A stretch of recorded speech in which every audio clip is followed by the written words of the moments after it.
Au pays des champions du monde, le football professionnel est en pleine transformation. On vous explique pourquoi.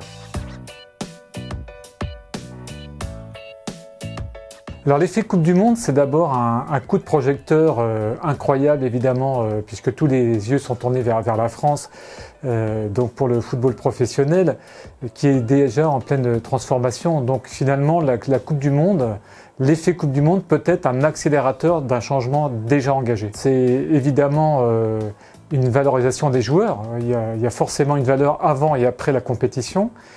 Ça paraît évident qu'un Fekir aujourd'hui, il est encore plus intéressant pour un club comme Lyon. Et c'est pareil aussi pour les joueurs que l'on a aperçus, qui ont fait toute leur préparation.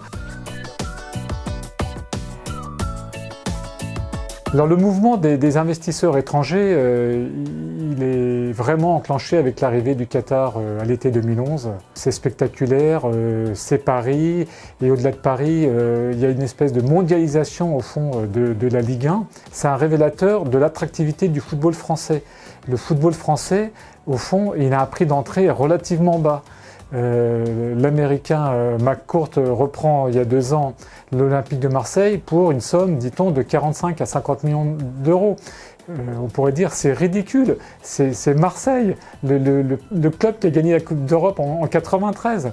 Donc le football français est intéressant, il est attractif, et l'effet au fond Qatar, c'est un révélateur, et donc qui fait que depuis 2011, un certain nombre d'investisseurs, on a parlé des Chinois, mais il y a eu beaucoup d'Américains, et donc le mouvement est enclenché. On parle d'un nouvel Américain maintenant pour Bordeaux, puisqu'il y a une négociation exclusive engagée par M6 depuis peu pour la cession des Girondins à un fonds d'investissement.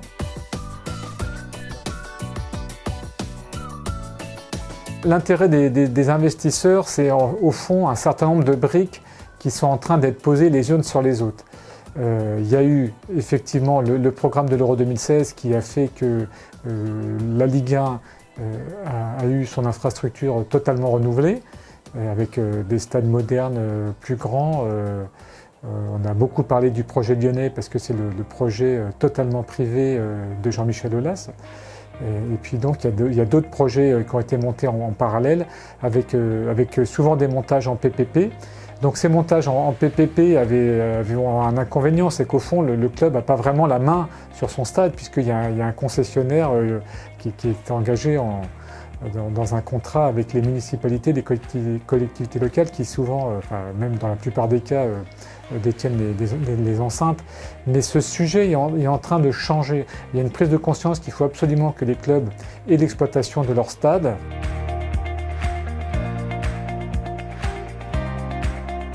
On a les droits domestiques de la Ligue 1. Il y a un nouveau contrat qui se met en place à partir de 2020 à raison d'une somme globale de 1,15 milliard d'euros par saison. C'est colossal, mais c'est surtout une manière de s'aligner sur les grands championnats européens, exception faite de la Première Ligue anglaise qui est aujourd'hui encore et durablement sur une autre planète. Mais le championnat de France a rattrapé son retard, sachant qu'il y a un autre enjeu quand même derrière, c'est celui des droits internationaux de la Ligue 1, parce qu'aujourd'hui les droits sont très très bas par rapport à ce qui se pratique à l'étranger. À date, on est sur une somme de 70 millions d'euros. La première division italienne a signé avec un grand groupe américain du marketing sportif qui s'appelle IMG en octobre dernier pour un contrat de 371 millions d'euros par saison. Donc tout ça fait qu'il y a un vrai rattrapage à faire en la matière, et c'est l'un des sujets pour la Ligue 1 et les clubs en général pour les années qui viennent.